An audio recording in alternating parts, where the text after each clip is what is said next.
Film dibuka dengan memperkenalkan pasutri bernama John dan Rosie, di mana hari itu Rosie nampak mengawasi tetangga sebelah. Rupanya Rosie curiga dengan perilaku tetangganya yang bernama Roy.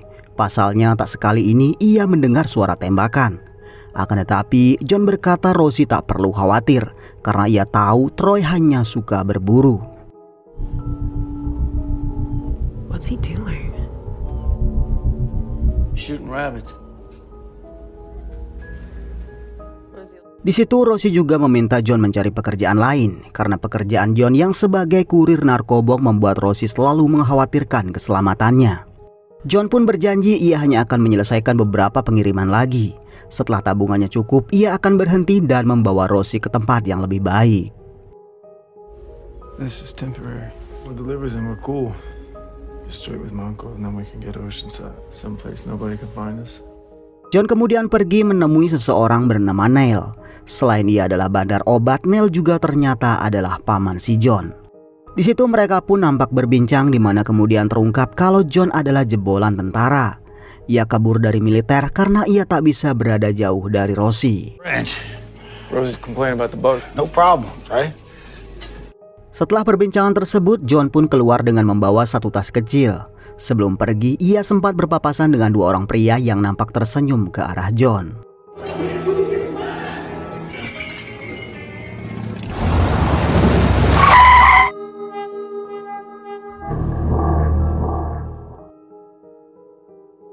Dalam perjalanan, John dihentikan oleh seorang poluan bernama Alice. Di situ Johnny pun digeledah karena Alice rupanya sudah tahu apa pekerjaan John. Namun rupanya hari itu John sedang hoki karena Alice tak menggeledah ke dalam mobilnya. A little pickup from your uncle? I'm clean. Your kind rots this town from good dirt rats like you. Drive safe, Johnny. Saat sampai di rumah, John hampir menabrak tong sampah. John kemudian turun dan menyeret tong tersebut ke rumah pemiliknya. Sesaat kemudian John pun sampai di rumah. Seorang pria gondrong bernama Mike ternyata sudah menunggunya. Setelah mengambil pesanannya, ia pun memberikan John sebuah tas besar. John lalu ke dalam dan memberitahu Rosie kalau ada uang sebesar $100.000 di dalam tas tersebut, yang besok harus ia antarkan kembali ke Pamanel. Namun tanpa mereka ketahui, seseorang nampak tengah mengawasi mereka. Setelah makan malam, tak ada angin, tak ada hujan, Troy datang bertamu. Ia berdalih ingin berbincang-bincang dengan John.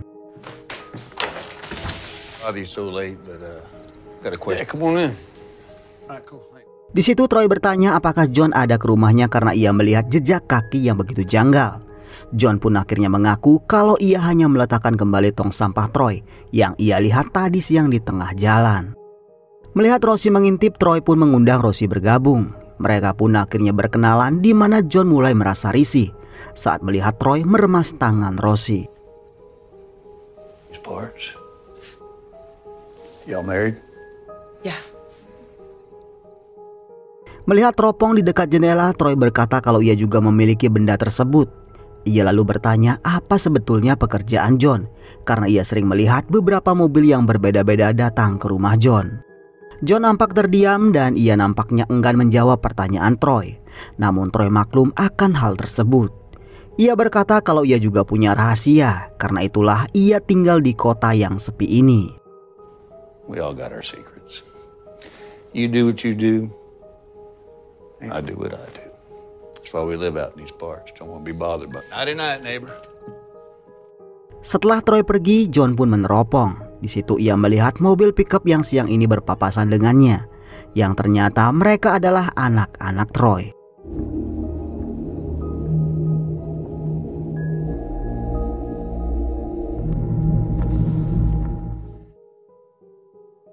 Keesokan paginya, John melihat Rosie sedang mengintai Troy. Ia pun meminta Rosie menghentikan kebiasaan tersebut karena ia merasa tak ada yang janggal dengan Troy. John pun mengambil teropong tersebut, lalu berpamitan untuk mengantarkan uang hasil transaksi kemarin. Beberapa saat setelah John pergi, Rosie mendengar suara tembakan. Rosie pun mengintip dari jendela, di mana ia begitu kaget saat melihat seorang pemuda berlari dan dihajar oleh Troy. Apesnya, Troy menyadari kalau Rosie mengintipnya.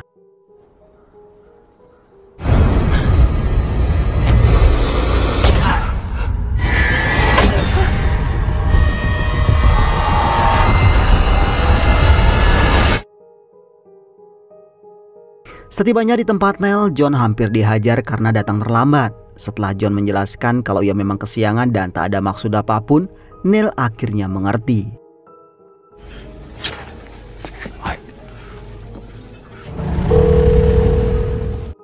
Dalam perjalanan pulang, John menelepon Rosie namun tak ada jawaban darinya. Hal itu tentu saja membuat John khawatir. Setibanya di rumah, John mencari Rosie di setiap kamar namun ia tak melihatnya. Setelah memeriksa berangkas yang uangnya masih utuh, John pun mulai bertanya-tanya kemana sebetulnya Rosie pergi. John lalu menemui tetangga satu-satunya yang ia miliki. Saat ditanya apakah Troy melihat Rosie, Troy berkata kalau barusan ia melihat Rosie pergi dengan terburu-buru. Troy! See Rosie come by here in the last hour. That storm seems like she's in a big old hurry to get somewhere. See there? That's why I don't mess with them. John nampak percaya begitu saja. Ia bahkan tak tahu kalau Troy baru saja mengubur mobil Rosie. John kembali ke dalam dan berusaha mencari jejak Rosie. Disitulah ia merasa aneh karena ia melihat teropong kembali ke dekat jendela. Dari situlah John mulai merasa menghilangnya Rosie berkaitan dengan Troy. Setelah menunggu cukup lama, John melihat mobil Troy keluar.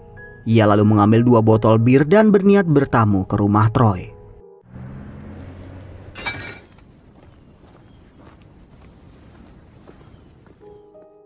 Saat berada di halaman Troy, John sempat mencium bau menyengat. Di sebuah lubang, ia melihat potongan hewan ternak yang sepertinya baru saja dipotong. Saat berada di teras, John mencoba mengetuk namun tak ada yang muncul.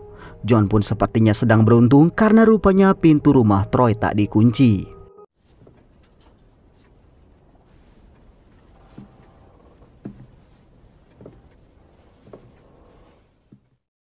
Melihat situasi rumah memang kosong, John pun menggunakan kesempatan itu untuk melihat-lihat sampai ke dalam.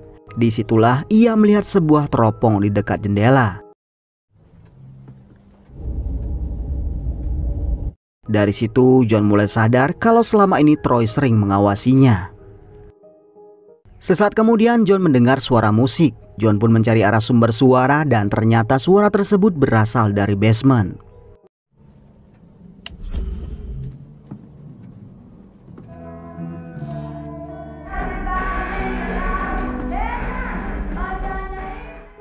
John lalu turun ke basement di mana ia melihat rupanya ada beberapa kamar di basement tersebut. Saat masuk ke salah satu kamar, John tak melihat apapun selain beberapa pajangan topeng dan peralatan rekaman. John kembali menyisir ke sisi lain dan melihat sebuah tangga, yang setelah diikuti ternyata tangga tersebut menuju ke halaman belakang.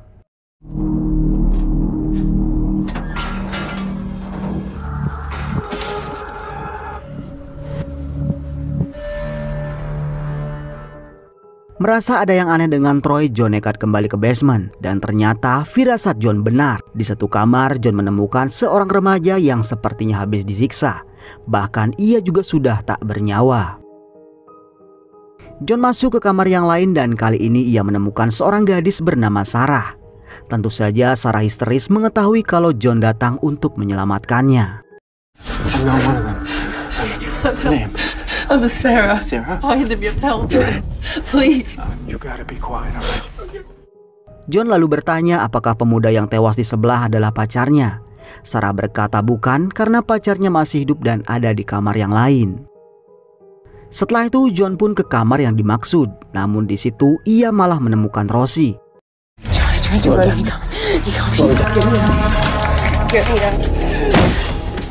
John berkata kalau ia tak bisa menghancurkan rantai tersebut. Ia harus pulang dan mengambil alat potong. Di waktu bersamaan mereka mendengar Troy kembali. Sontak hal itu kembali membuat John gelisah karena ia meninggalkan botol birnya di ruang depan. No, you don't. No, just break it off.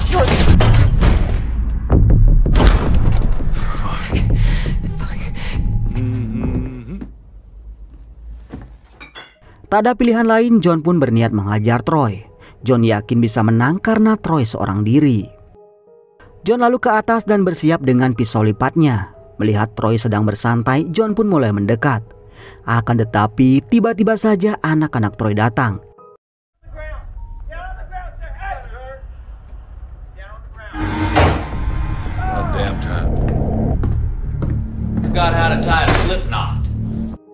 Yang kurus bernama Cooper dan yang gondrong bernama Harley. Di situ mereka pun nampak berbincang, di mana kemudian terungkap kalau semua tahanan di basement tadi adalah anak-anak dari para miliarder, dan Troy berencana meminta tebusan pada orang tua mereka. Just trying to get a few bucks from people who already got, we gonna give them back. And we're just doing our best to make it right. Move on. Everything we need to survive. Melihat mereka akan menuju ke basement, John pun turun. Dari salah satu kamar, ia melihat Troy sedang mempersiapkan sebuah rekaman. All right, boys, we got something special. Boys, you pick it up real. It's not. Setelah membagi tugas, mereka pun mengambil Sarah dan membawanya ke studio. Disitulah mereka merekam Sarah sambil mengancam akan membunuh Sarah jika orang tuanya tak mau membayar uang tebusan. Please don't hurt me. Your daughter has nothing on. If you do not do as you are instructed, you will never see her alive. Setelah itu, Cooper pun bertanya apakah mereka akan meminta tebusan pada John untuk kebebasan istrinya. Troy pun berkata kalau John hanya penyelundup miskin, mana mungkin ia punya uang untuk menebus istrinya. Troy pun meminta Rosie dihabisi saja. What about the other girl? Ellie's just some low life track. Hey, we don't need the problems. We're just taking out the trash. Prize. Okay. Setelah mereka ke atas, John pun menemui Rosie untuk berpamitan pulang. John ingin mengambil pistol dan juga alat potong. Ia pun meminta Rosie tenang karena ia akan kembali. John berhasil keluar lewat tangga darurat. Setelah mengambil pistol dan alat potongnya, ia pun kembali.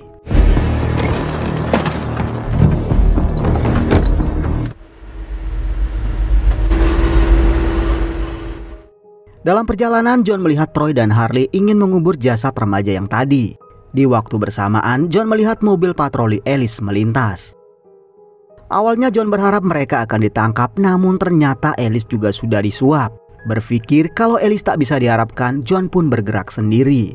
Namun apesnya Cooper melihat John.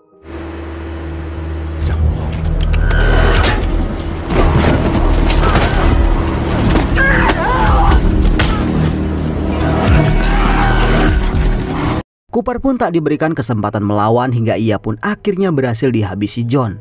Namun sialnya John tak dapat menemukan di mana pistolnya. John kembali ke basement, namun ia kaget karena tak melihat Rosie di tempatnya. Setelah mencari ke atas, ternyata John melihat rupanya Rosie sudah dipindahkan ke kamar. Yeah, she's Debs. Oh, you do. Thinking I might like to poke this little one. Something nice. Sadar tak punya kesempatan menang, John kembali ke basement. Di situ ia menemukan pacar Sarah yang bernama Jim. Namun Jim tak bisa diharapkan karena kakinya ternyata patah. Setelah membebaskan Jim, John lalu mencari Sarah. Di situ ia pun meminta Sarah membantunya mengeluarkan Rosie. My girl is upstairs and I need your help. You? Yes. Please tell me that you can move on your own. Yeah, okay. John lalu membawa mereka keluar melalui tangga darurat. Setelah berada di tempat yang cukup aman, John meminta Sarah melempar batu ke rumah Troy saat ia sudah berada di dalam. So as soon as you throw that, you take, all right? You wait for me there. Count to 100. Sementara itu, Troy sibuk merias Rosie yang rencananya mereka akan eksekusi secara bergiliran. Namun saat semuanya telah siap, mereka mendengar suara lemparan batu. Mereka pun sontak keluar, di mana John langsung menggunakan kesempatan itu untuk membebaskan Rosie. Cooper!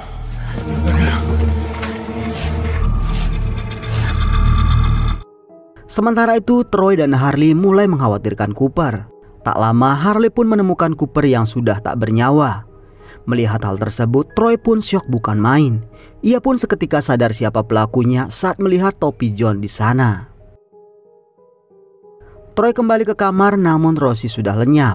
Rupanya John dan Rosie berhasil keluar melalui tangga.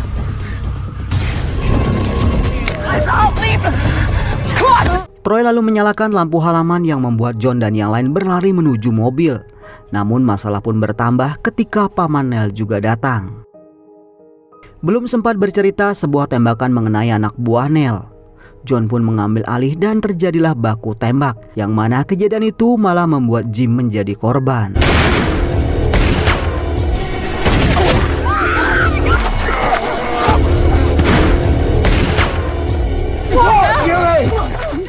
Neil pun membantu pelarian mereka. Akan tetapi sebuah tembakan mengenai Neil. Ditambah lagi Alice juga turut muncul dan membantu Troy.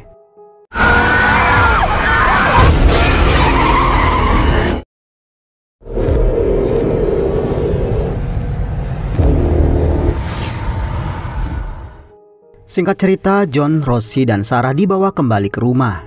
Sarah diikat di kamar, sementara Rosie dan John dibawa ke basement.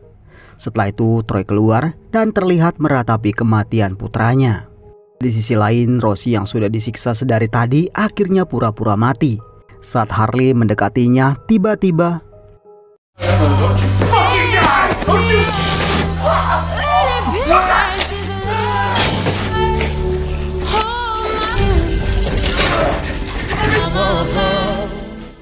setelah Harley terikat, Rosie mengambil kamera dan menghajar Harley. Harley pun akhirnya harus tewas di tangan Rosie.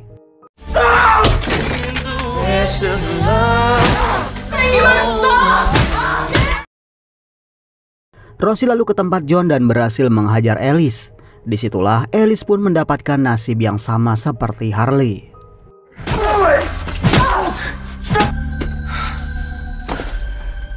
Let's go, baby. Di sisi lain, Sarah yang benar-benar nekat akhirnya berhasil melepaskan tangannya dari borgol. Saat ia keluar, ia menemukan senapan, namun apesnya Troy juga sampai di rumah. You don't know what the hell you're doing!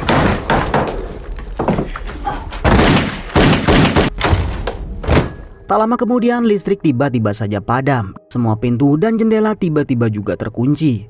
Tak cuma itu, Troy juga melemparkan gas air mata ke dalam ruangan. Troy muncul dan memburu mereka. Ketika Rosie sampai di tangga, sayangnya pintu tangga darurat sudah terkunci. Mereka pun tak punya pilihan lain selain kembali.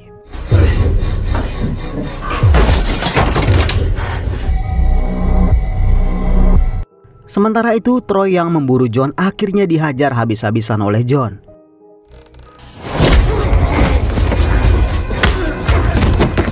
Troy berkata kalau ia hanya melakukan perintah, jadi percuma John membunuhnya karena penculikan akan terus terjadi.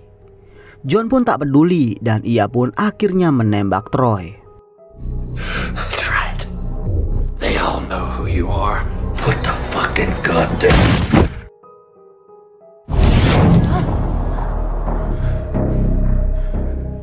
Setelah itu, John membawa jasad Troy dan yang lain ke halaman dan membakarnya. Setelah itu, mereka pun meninggalkan tempat tersebut.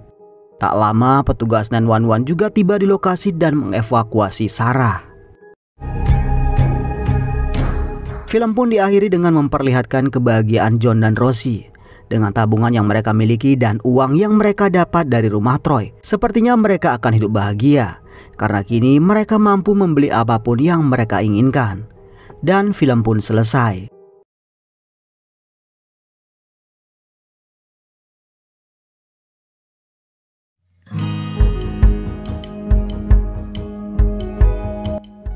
Oke teman-teman, jadi demikian alur cerita film kali ini. Mohon maaf jika masih banyak kesalahan dalam penyampaian alur ceritanya.